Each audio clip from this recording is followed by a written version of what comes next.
Well, we continue with our coverage of the 76th Republic Day celebrations. My name is Mark Lin and with me is Sakal Bhatt. And of course, we know India is celebrating its 76th Republic Day with the iconic parade at Kartavya Path, which is just over a little while ago. That we saw was the major part of the celebrations. President Droupadi Murmu led the nation in celebrating the day with a special focus on 75 years of the enactment of India's constitution, as well as what's called Jan Bhagidari, or people's participation. Now this year the celebrations are unique because they are a unique blend of India's rich cultural diversity, also unity, equality, development and military strength and prowess. Major General Ranjit Singh Mandral.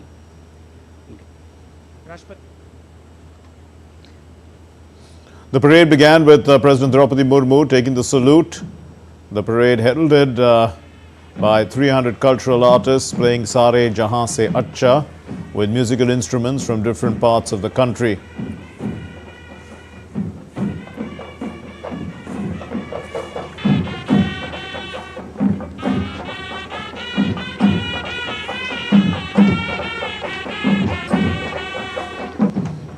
The President of the Republic of Indonesia, Prabowo Subianto, witnessed the parade as the chief guest. Also, a band from the Indonesian Military Academy marched on Kartavya Path, providing synchronous visually treat to the audience.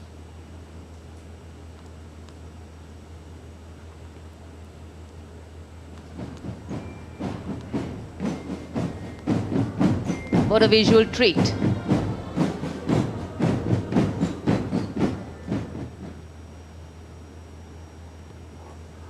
The first army contingent leading the mounted column was 61 Cavalry, led by Lieutenant Ahan Kumar.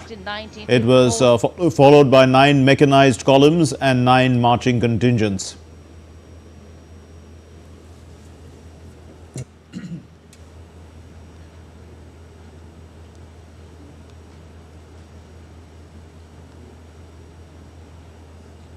Leading the Central Reserve Police. A 148-member all-women marching contingent of the Central Reserve Police Force, led by Assistant Commandant Aishwarya Joy M, marched on Kartavya Path. India is the first country in the world to send female police unit to Liberia under the aegis of the United Nations. The motto of the CRPF, service and loyalty. Aishwarya Joy M leading the Central.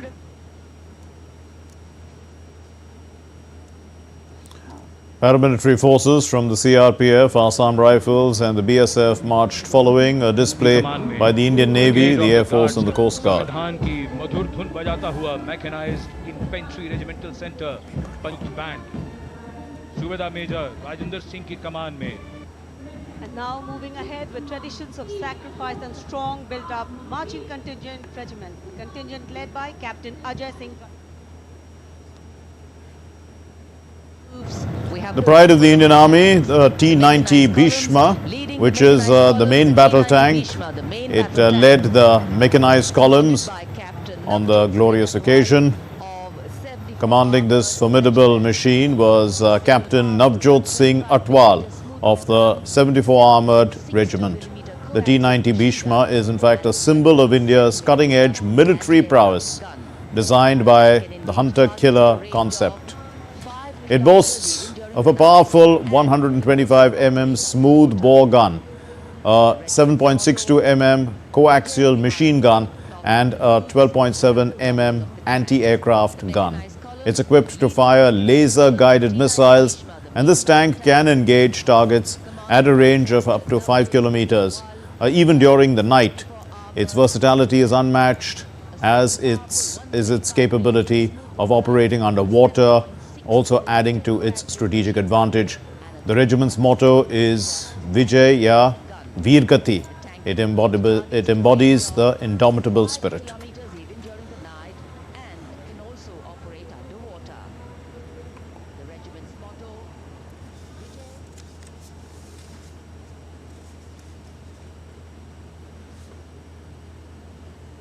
And as we stay with these visuals, let's quickly go live and welcome Air Marshal Sanjeev Kapoor, former Director General Inspection and Safety from Indian Air Force, who himself has participated in numerous Republic Day parades as a soldier in different capacities.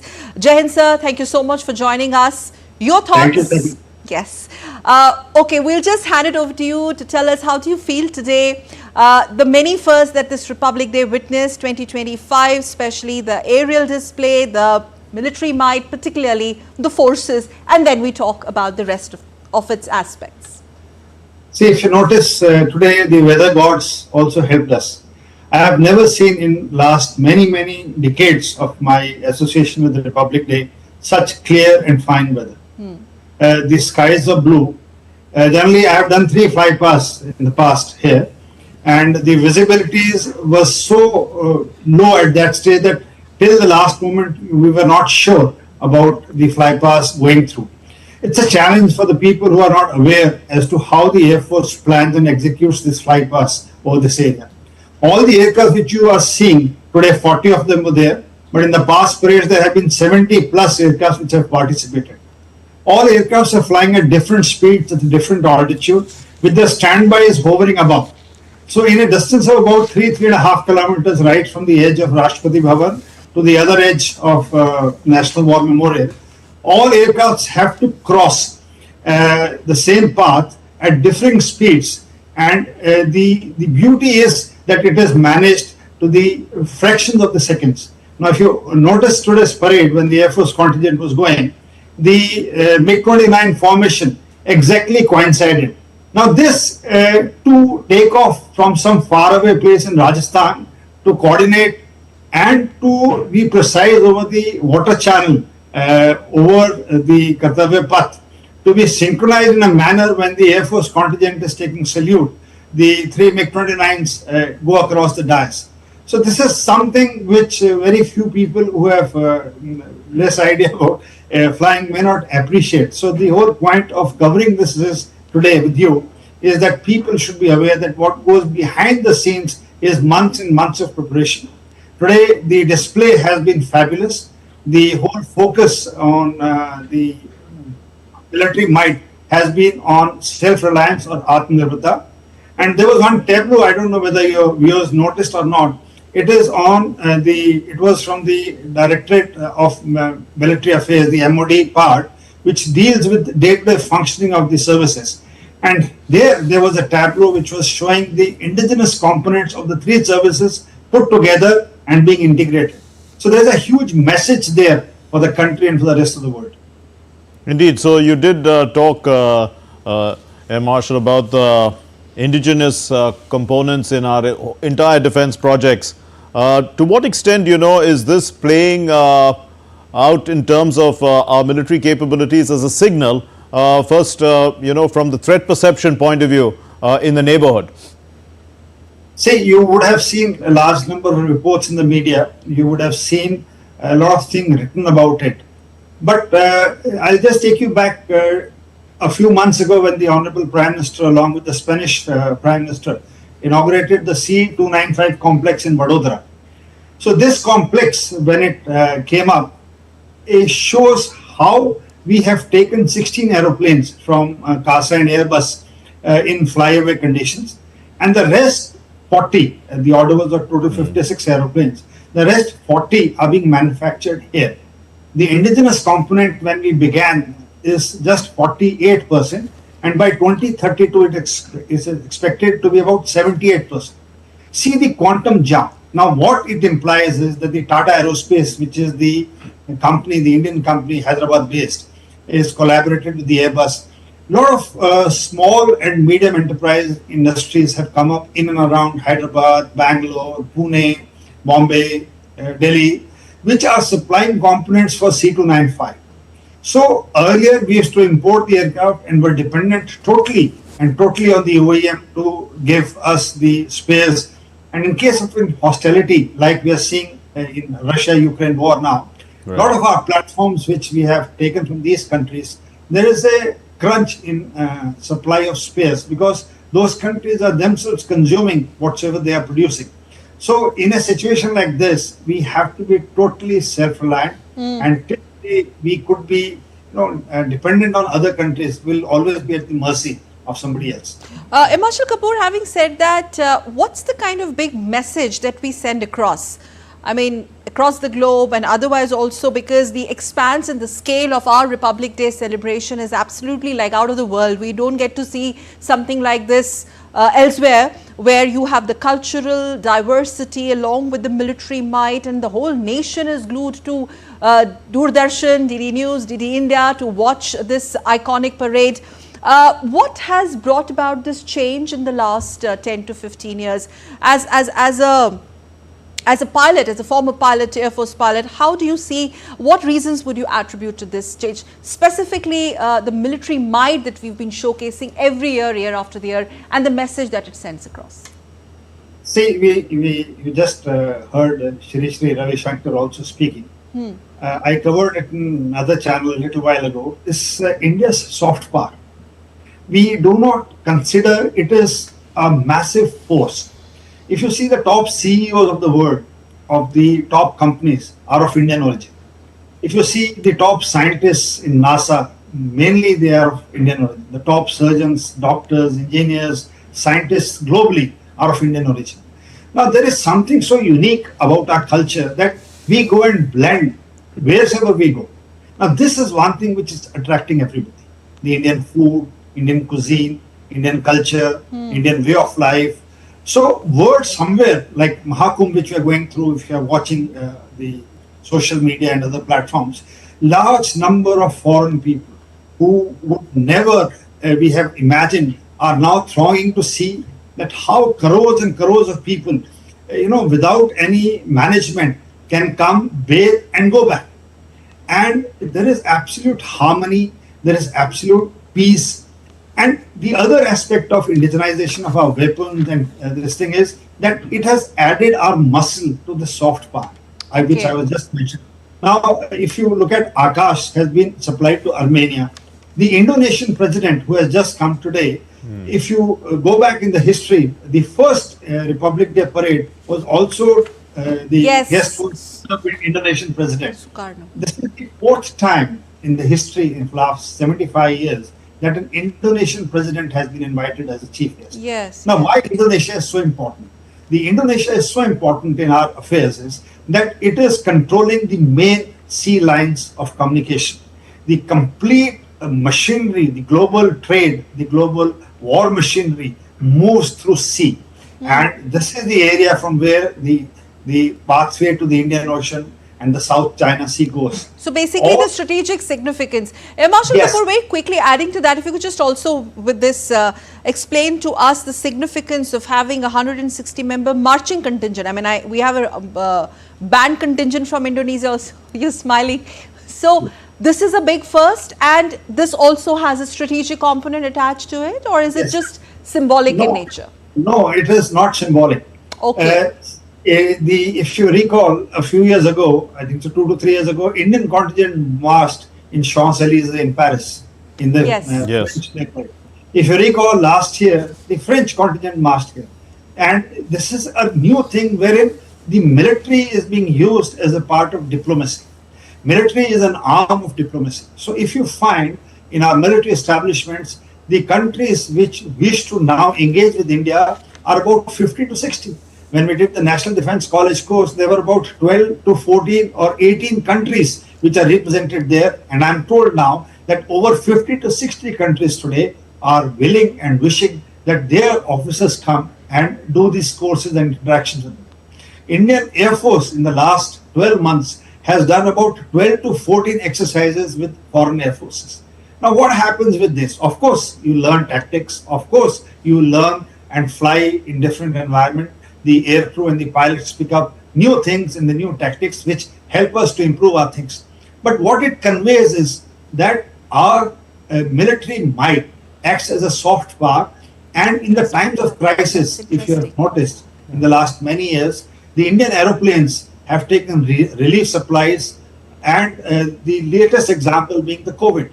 Now in COVID, if you recall, all our neighboring countries were provided with in the Air Force aeroplanes the oxygen, the medicines, the vaccines, the ambulances, and the other equipment just free of cost. Now, the goodwill with which this action of ours as a nation has taken us, it's beyond any other thing which I just mentioned a little while ago, adds to our soft power. Air Marshal Kapoor, in terms of military diplomacy, what are the results in terms of our military relationships with countries like the United States, Russia and Israel? How are they strengthening our defense preparedness, and also in the context of the future of warfare, which seems to be unmanned? In that context, where are we going? See, you're absolutely right, Mark. The two wars which are going on from Feb 22, the Russia-Ukraine war, and the 7th October 2023 upwards, the Israel-Hamas began and extended to whole of West Asia. These two wars have phenomenal lessons for all the military people globally, because we initially thought that every war would be short and a swift war. So the preparations typically for every country was a 10-day war or a 15-day war or a 20-day war, wherein it was realized that the ceasefire would take place and the countries would come on the table to agree to stop the conflict and resolve to some decisions which both the countries wanted. But now these prolonged wars, the Russia-Ukraine war is around going to be 500 days old. Now this has stretched the global defense manufacturing to its ends. The NATO countries, the other countries which are supporting Ukraine openly or overtly, and the Russian war machinery, which was never used to producing the military equipment at that scale, which is doing now, has huge lessons for us. Okay. And the drone warfare, which you just mentioned, is the new thing. Now, if you recall, the internet lines were cut off when the war began. And suddenly out of nowhere, the American Starlink came to the rescue of Ukrainians. Now, the satellites are so essential, the communication, the real-time imagery, the data transfer, it's so important in battlefield. And the drones today are controlled from space applications. So the aircraft which we used to use for battle damage assessment is now being done by drones. Right. Air Marshal Kapoor, we request you to stay with us since we are talking about the military might and particularly talking about the Air Force's prowess. Let's take a look at these, let's revisit rather these visuals from the parade, and we'll come back to you to talk about that as well. So basically we're talking about the first aerial display of the day, and that was Dwaj formation, which we'll be discussing with Marshal Kapoor also.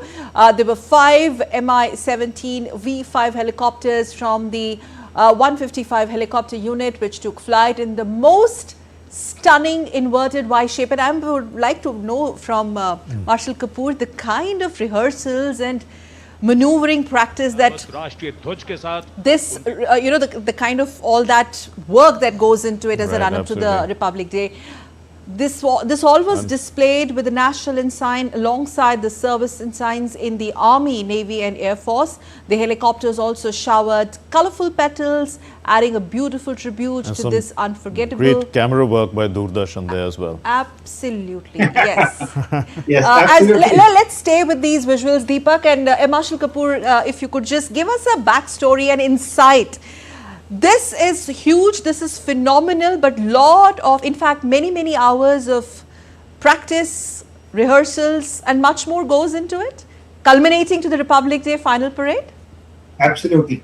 It's an honor, like I was mentioning, each and every person who is selected to be in this function today, it's a matter of pride for that individual and the organization. And as long as that person, he or she lives, always recall that I participated in so-and-so year's parade. Like I just told you that I participated in 2005, 6 and 7 flypast. Now, as long as I live, I will always recall my association with this parade, and that's the pride that one attaches to this function. Now, coming to the flypast per se, I just mentioned that in a good formation day, there are about 70 plus aeroplanes in this area. And this formation, particularly which you just asked, for the viewers, all aeroplanes which participate in Republic Day flypast are twin engine aeroplanes, 2 or more engines. This is for safety reasons and as a precaution. We do not use any aircraft with single engine in this flypast. Right. So the first aircraft is Mi-17 1V, and these fly roughly at around 150 feet above ground level. And the first aeroplane takes the flag, the national flag, and of course the other 3 are carrying the service flags and the sharp petals. But one thing which very few viewers of yours would be knowing, that these aircrafts get airborne from different places. They are spread out because invariably at this part of the year, North India has fog, and thick fog in some days that the visibility is just barely a few meters at this time of the day. When we started doing the flypast many years ago, the salute was around 10 o'clock. And now if you notice, everything is getting pushed because to accommodate the flying, because as the day goes off, the visibility starts to improve. And this is one of the reasons why that the parade timings have been shifted. Now, the beauty is that each aeroplane which is flying now is at different speed. Okay. And it is in telescoping. It means the helicopter which are the slowest are the front. The next are the transport aeroplanes, the AN-32s, the Dorniers. They are the next. The third is a mix of transport and fighters. So that will have a C-130 or a C-17. And in today's parade, there were 2 unique things that came out. We had a formation by the Indian Coast Guard for the first time that the Dorniers flew. And today's parade, we had another first wherein a P-8I of the Indian Navy, that is a Boeing aircraft for maritime reconnaissance, was flagged by the 2 Su-30s. So this marks a new journey wherein the other services are also pitching in their aeroplanes for this flypath. Indeed, and talking about the other services, we saw also the Corps of Signals motorcycle riders display team, famously known as the Daredevils. The group of elite volunteer dispatch riders are renowned for their exceptional skills and fearless spirit. Their awe-inspiring performances are a testament to their discipline, dedication and sheer brilliance, serving as a true embodiment of excellence and inspiration. These record-breaking performances solidified the legacy as the ultimate masters of precision and teamwork, leaving an indelible mark on this historic occasion. Okay, staying with the visuals of the parade earlier, Prime Minister Narendra Modi also led the nation in paying tributes to the fallen heroes at National War Memorial.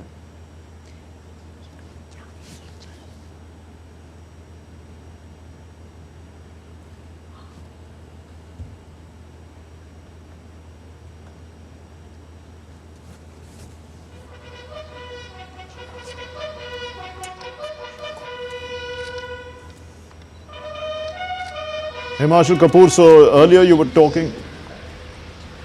Yes, please. Yeah. Well, we keep on with this visual of the Prime Minister at the War Memorial first, before I come to you, Air Marshal Kapoor. Yeah. Sure.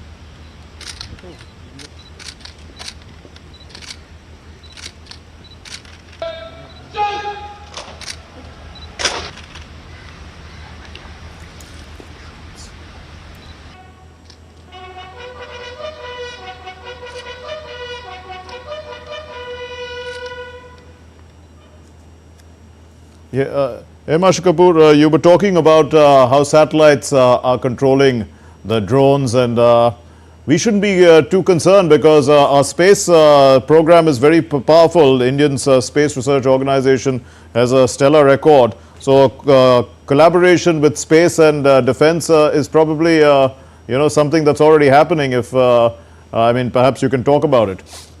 Yes, we are one of the very few countries which has put our space equipment on the moon, on the southern pole.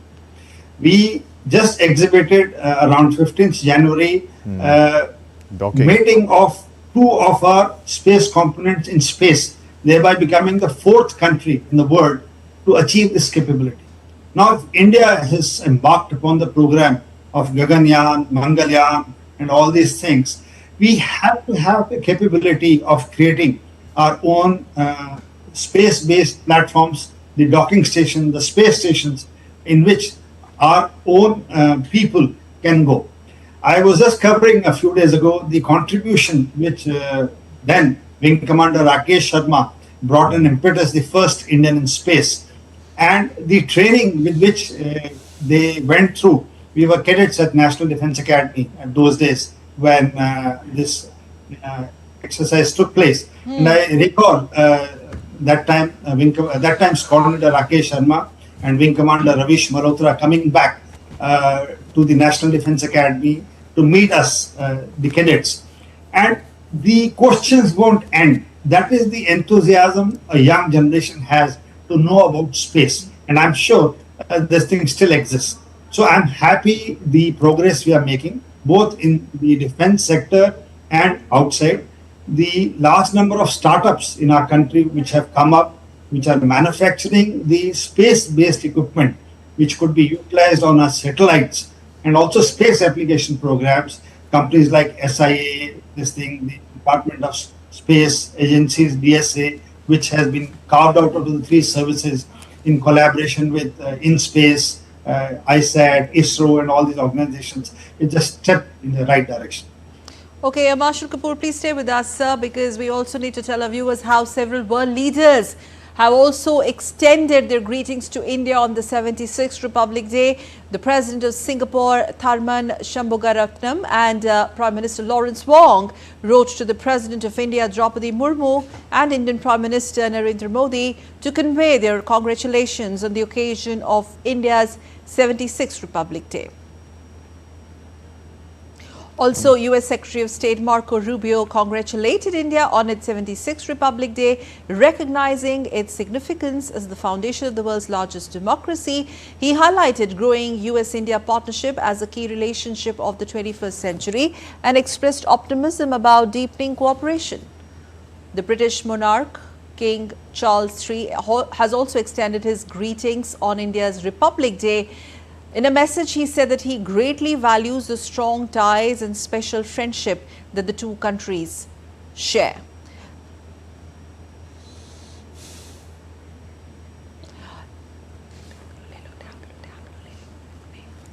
Okay, Air Marshal Kapoor, coming to you again, sir. Now, take us through your experience and the sea change, if I may be allowed to use the word. You represented participated as a soldier in early 2000 as an Air Force personnel in early 2000 in Republic Day Parade. Now 2025, what's the kind of change in terms of not only scale and expansion, otherwise also, especially in the military domain, the change that you see, the kind of dynamism or diversity that we see, the kind of participation as far as the Aam Janata there at the, the ramparts of the Kartavya Path, all the change that if you could take us through. And what do you think that change has been attributed to? The first thing which has helped in the last 20 years is internet. Okay, yeah. An average child today is much more aware than what we were or any person about 30 years ago or 20 years ago. So this generation is absolutely current. They follow everything. The social media reach and the reach of internet and last few years easy availability of ChatGPT and other applications of AI has made the information available to everybody on a click of a button. Now the issue lies in sifting what is correct, what is not correct, what is out of this applicable, what is for us and what is not for us. Now this understanding will take some time for it to come till you have gone through the process, and that is going to be the biggest challenge for the Gen Z or Gen A, whatever you call now, Gen Alpha, is to understand what is true, what is not true. And the biggest challenge I find with so much of presence of social media and availability of information is to accept and sift out and to be wise to accept what is correct. Now coming to the services per se, the last few years have seen a huge amount of modernization, and the push to Atmanirbharta has brought in a change. Now, this change, coupled with, I'll give you an example, the Indian Air Force inducted in last about 8-9 years the C-17s, the C-130s, Apaches, Chinooks. So these are the new platforms which are of American make, flying in Indian Air Force. Right. So typically, till that stage, we had primarily Russian aeroplanes. Okay. Okay, I'm really sorry, Air Marshal Kapoor, we'll have to wrap it up here. But in maybe 15 seconds, you can just give your message as a defense personnel, very briefly. Yeah. Yes. Briefly, the message for all young people is try and wear a uniform. Even if you can't wear uniform in service, wear an NCC uniform, wear any uniform which binds, because moment you wear uniform, you are disciplined. And if you are disciplined, you will contribute to the growth of this nation. That leaves a lot of food for thought for us anchors as well on a lighter note. We will think about that as well. But many thanks, Marshal Kapoor. It was such a pleasure talking to you, sir. Somebody who has represented your verticals in 2005, 6 and 7, and former Commandant NDA as well as Air Force Academy, Hyderabad. Such a pleasure talking to you. Thank you. Thank you very much. Thank you. And Mark, what do we have for the viewers now? Well, before we wind up, I suppose we're going to take a look at these visuals. 500 artists representing youth power. 5,000 artists. Okay, 5,000, I beg your pardon. 5,000 artists representing youth power, artistic heritage and Nari Shakti, drawn from the length and breadth of India, presented what's called Jayati Jay Mamaha Bharatam. Enjoy these visuals, and once again, sending our greetings to the viewers, Republic Day greetings to the viewers of DD India in India and abroad. Thanks for tuning into this special broadcast.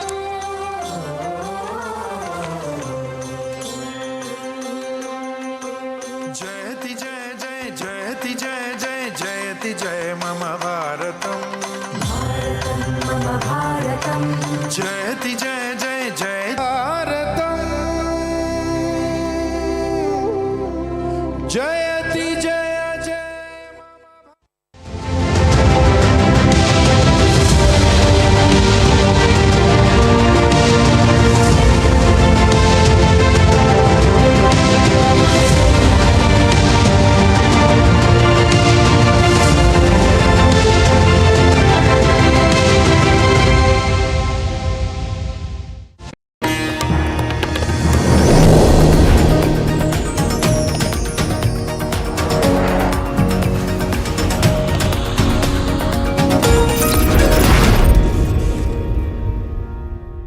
ये है scammer साहब।